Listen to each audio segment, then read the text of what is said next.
Welcome to the Learning Pines YouTube. We hope this video helps. First, sign into your Interactive Brokers client portal using your normal username and password, and enable paper trading inside Client Portal under Account Settings. Choose whether to mirror your live account or create a separate simulated account, and note that paper accounts default to 000,000 simulated buying power. Confirm account permissions for stocks, options, futures, and forks. Use the same login credentials for live and paper trading.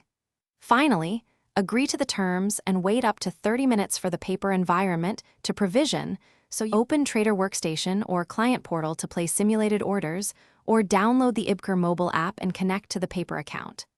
Build an order ticket. Choose ticker, exchange, and product type, then use order types. Market, limit, stop, and stop limit to control execution.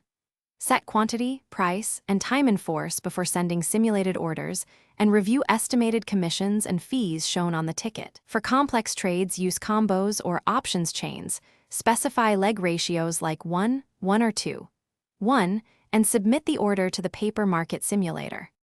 After trading, review performance with daily P&L, realized and unrealized gains, and Trade Blotter to evaluate entry, exit, and slippage.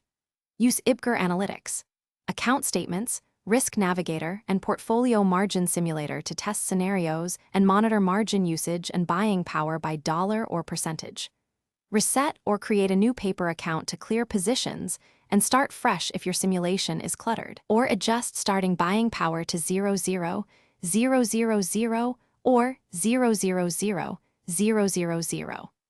Remember, paper trading does not generate IRS Form 1000.